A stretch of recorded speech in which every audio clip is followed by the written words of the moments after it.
Inside the medical building, Ilara was fading fast, holding on to nothing but guilt. As the staff watched in awe, the missing Bobcat walked into the room, dragging something in its mouth to reveal why she had disappeared. She walked straight to the bedside of the dying woman as if guided by something deeper than instinct. Then, with astonishing tenderness, she placed the newborn on the blanket, followed by another and another. Then, curling gently against Ilara's legs, she began to purr. In that quiet room, just the soft hiss of oxygen and the faint beep of monitors as Ilara fought for every breath. Something eternal passed between species. It wasn't just goodbye. It was a passing of trust, a final act of love, and the beginning of something no one could explain. And what the Bobcat did next left even the most seasoned caretakers in tears. Before we start, hit the like button and make sure to subscribe if you haven't, and hit that notification bell so that you won't miss any new stories. The early morning sun over the Blue Ridge Mountains of North Carolina was always sharp and unforgiving in its clarity. It cut through the mist clinging to the valleys, illuminating every blade of dew-soaked grass and every weathered groove on the wooden posts of the Silver Creek Wildlife Sanctuary. For 30 years, Ilara Vance had welcomed this light. It was the signal that the world was waking up, and there were mouths to feed. Ilara was 72, a woman carved from the same rugged stock as the Appalachian foothills she called home. Her hands were mapped with the scars of her trade, talon scratches from great horned owls, nips from frightened raccoons, and the calluses of a life spent hauling buckets of water and mending wire fences. She was a rehabber of the old school, one who believed that wild things belonged to the wild, and that human intervention should be a ghost, invisible, temporary, and necessary only in crisis. But then, there was Angel. The sanctuary, a sprawling 40 acres of hardwood forest and enclosures, was home to many permanent residents, animals too injured or habituated to survive on their own. Yet, the crown jewel of Ilara's heart resided in Enclosure 4, a habitat dense with brush piles and high-climbing platforms. Angel was a North American bobcat, Lynx rufus, a creature of phantom silence and explosive power. To the uninitiated, she looked like an oversized house cat with a bad attitude. But Ilara knew the biology and the soul of the animal intimately. She knew the crushing power of the jaw, the razor-sharp retractability of the claws, and the specific guttural chortle distinct from any domestic feline. Their story had begun 8 years ago. A logging truck driver had found a kitten, barely a pound, crying on the side of a gravel road with a shattered hind leg. The mother was nowhere to be found. When Ilara first took the kitten in, the vet, Dr. Marcus Thorne, had shaken his head. The leg required complex surgery, and even then, the animal would never hunt with the speed required for the wild. She would be a permanent resident. Ilara had named her Angel, not because the cat was sweet, she was a spitting, scratching fury of tawny fur, but because saving her felt like a divine mandate. Ilara bottle-fed her, spent nights sleeping on a cot outside the quarantine cage to monitor her breathing, and slowly, painstakingly, earned a trust that bobcats rarely gave. On this particular Tuesday, the sunlight was bright, casting long, crisp shadows across the gravel paths. But Ilara's step, usually brisk and purposeful, dragged. The 5-gallon bucket of raw meat in her hand felt like it contained lead, not chicken and venison. "Here, let me take that, Ilara," said Sarah, the sanctuary's head volunteer. Sarah was 30, capable and strong, with a ponytail that bobbed as she walked. She had been shadowing Alara for 5 years, learning the subtle language of wildlife rehabilitation. "I've got it, Sarah. I'm not dead yet," Alara snapped, though the bite in her tone was softened by a wheeze she couldn't suppress. She paused, leaning heavily against a fence post, her chest heaving. Sarah watched her with eyes full of worry, but said nothing. They both knew the truth that hung in the air like the humidity before a storm. Alara was dying. The pulmonary fibrosis had been diagnosed 2 years ago. A cruel irony for a woman who lived for the fresh mountain air. Her lungs were slowly turning to stone. They approached Angel's enclosure. Usually, the bobcat would be elusive, blending so perfectly with the dead leaves and bark that she was invisible until she chose to be seen. But today, as soon as Alara's boots crunched on the gravel, Angel was there. She was a magnificent specimen, weighing nearly 25 pounds. Her coat was a tapestry of brown and beige spots, her short, bobbed tail twitching with recognition. The distinctive black tufts on her ears stood at attention. As Alara approached the wire mesh, Angel did something she only ever did for the old woman. She pressed her face against the fence and let out a low, rumbling purr, a sound deeper and more resonant than a house cat's, vibrating in the chest. "Morning, beautiful," Alara whispered, slipping a piece of chicken through the specialized feeding chute. "You look good today. Bright eyes." Angel didn't eat immediately. Instead, she paced the fence line, her golden eyes locked onto Alara's face. The animal chuffed, a soft expulsion of air, and reached a paw through the mesh, tapping the air toward Alara. "She knows," Sarah said softly from behind. "Don't be silly. She's a cat, not a fortune teller," Alara dismissed, though she felt the weight of the animal's gaze. Animals, especially wild ones, were attuned to weakness. In the wild, weakness was a dinner bell. But in Angel's eyes, there was no predation, only a confusing, anxious intensity. Over the next few months, the crisp brightness of the mountain mornings began to blur for Alara. The walks to the enclosures became impossible.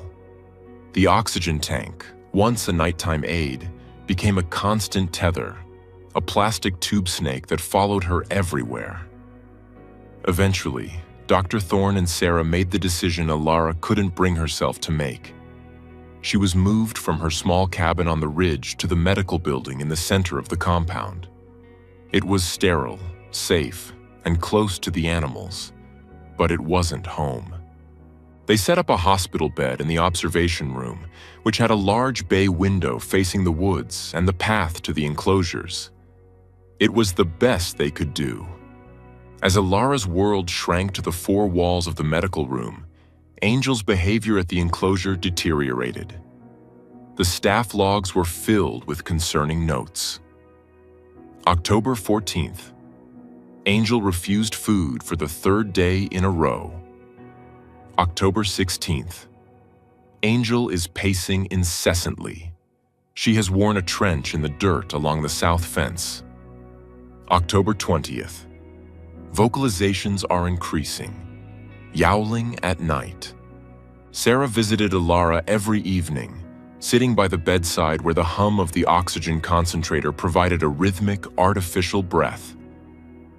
"She's depressed, Alara," Sarah said, holding the old woman's paper-thin hand. "She growls at me. She hissed at Dr. Thorne. She spends hours just staring at your old cabin." Alara stared out the window, her eyes watery. "She thinks I abandoned her. That's the trouble with taming the wild ones, Sarah. You break the contract of nature.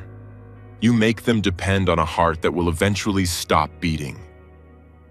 "Can we bring her to the window?" Sarah asked. "No," Alara whispered, her voice raspy. "It would stress her too much to be in a crate. Just tell her I'm here." Tell her I haven't left." 2 weeks later, a storm battered the Carolinas. It wasn't a hurricane, but a fierce autumnal gale that stripped the trees bare and turned the sanctuary into a mudslick. Thunder rattled the windows of the medical room where Alara lay, drifting in and out of a morphine-induced haze. The next morning, chaos erupted. Dr. Thorne burst into the medical room, his face pale, water dripping from his raincoat. He looked at the nurse attending Alara, then at Sarah. "She's gone," he said, his voice tight. Alara, who had been sleeping, stirred. Her eyes snapped open with a clarity that defied her condition. "Who?" "Angel," Sarah said, her voice trembling. "A tree came down in the night, took out a section of the perimeter fence in enclosure 4. We've got staff searching the woods, Alara. We'll find her." Alara tried to sit up, panic spiking her heart rate monitor into a frantic beeping. "She can't hunt properly. That leg, she's not fast enough for the coyotes. You have to find her." "We are trying, Alara. Please, lie back," Dr. Thorne urged. But they didn't find her. For 3 days, the sanctuary was in a state of emergency. Search parties combed the wet woods, thermal drones were deployed, and live traps were baited with Angel's favorite food. But the bobcat, the ghost of the forest, had vanished. Inside the medical room, Alara began to let go. The will to fight seemed to leave her with the news of Angel's escape. She stopped eating. She spent her waking hours staring out the window at the tree line, weeping silently. The guilt was a heavier weight than the fluid in her lungs. She felt she had failed the creature she had promised to protect. By the 4th evening, the doctors told Sarah that it was a matter of hours. The family had been called, but Alara had no family left, only the staff and the animals. The sun began to set, casting a warm, amber glow over the sanctuary. It was that golden hour photographers loved, where the harshness of the world is softened into painting-like hues of orange and deep violet. The room was quiet, save for the mechanical breathing of the machine and the distant call of a mourning dove. Sarah sat by the bed, reading a book Alara loved, though she knew Alara wasn't listening. Suddenly, the radio on Sarah's belt crackled. "Base, this is Unit 2. You need to see this. We're at the medical building exterior." Sarah grabbed the radio. "Did you find her?" "She found us," the voice came back, stunned. "She's at the back door. She's waiting." Sarah looked at Alara. The old woman's eyes were closed, her chest rising in shallow, hitching stutters. Sarah made a decision that went against every protocol in the handbook. "Marcus," Sarah said to the vet who stood in the doorway. "Let her in." "Sarah, we can't bring a wild bobcat into a sterile hospice room. It's dangerous. She's been loose for 3 days. She's likely terrified and aggressive." "Look at her," Sarah gestured to Alara. "She's dying of a broken heart. If Angel is at the door, she's there for a reason. I'll take the responsibility." Dr. Thorne looked at the dying woman, then sighed, nodding. "Clear the hallway. Get the catch pole just in case, but keep it out of sight."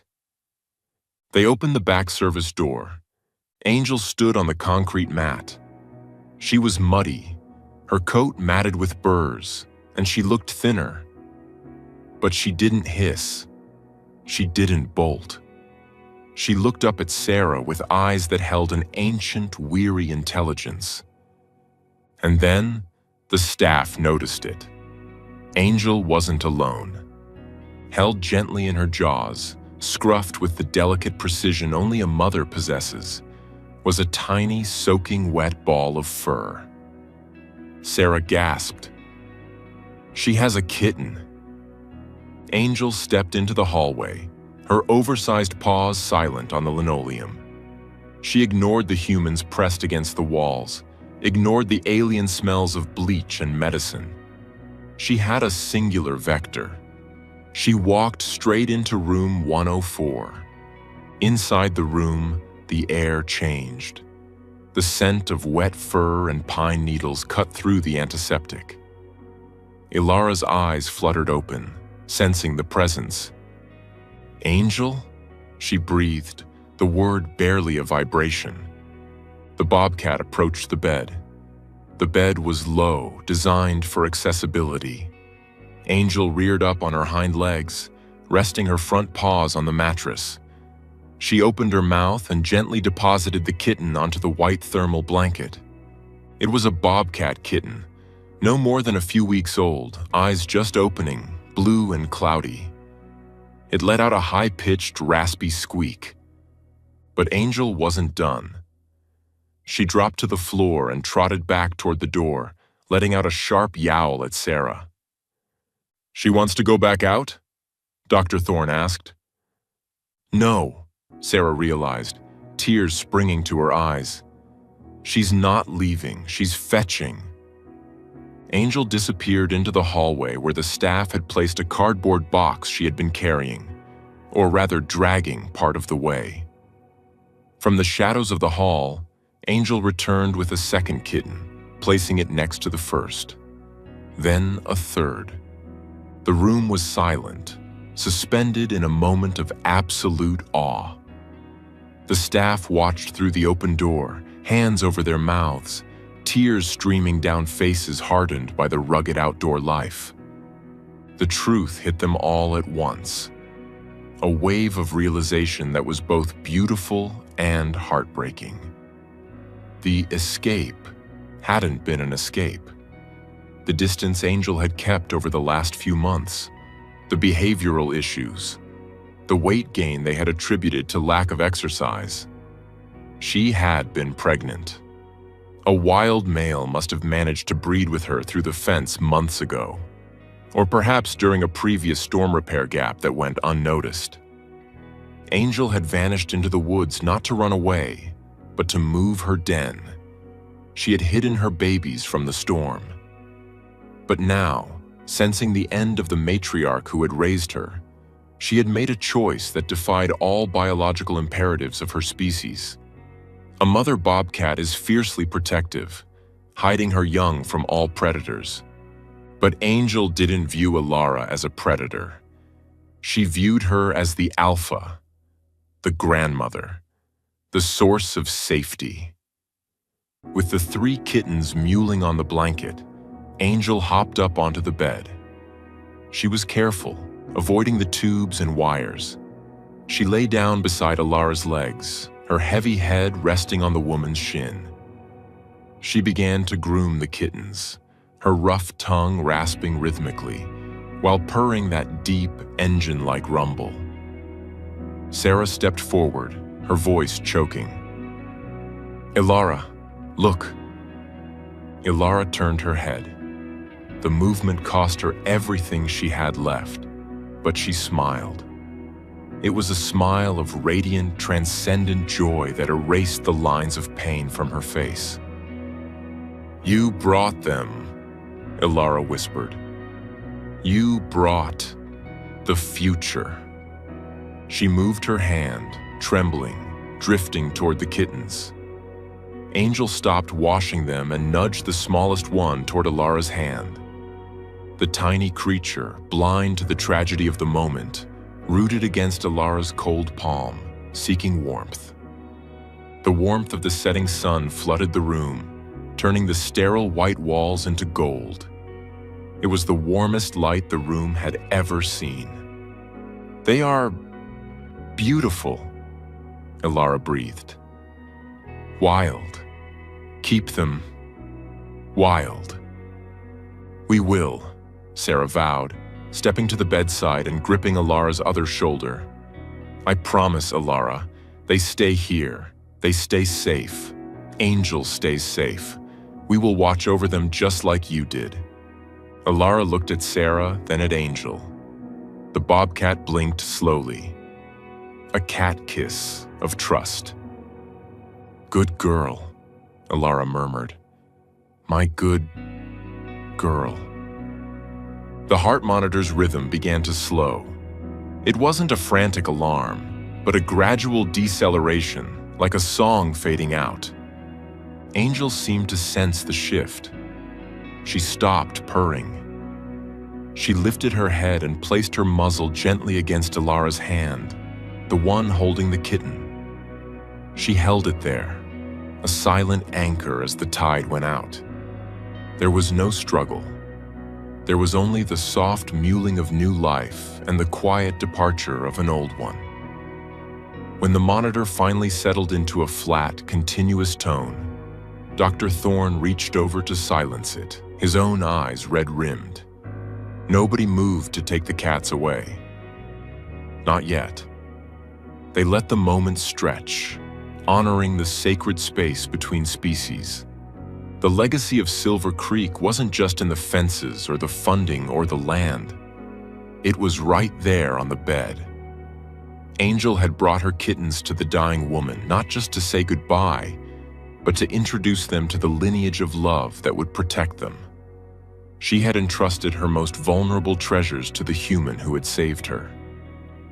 In the silence of the room, Sarah reached out and stroked Angel's head. The bobcat leaned into the touch, accepting the new guardian.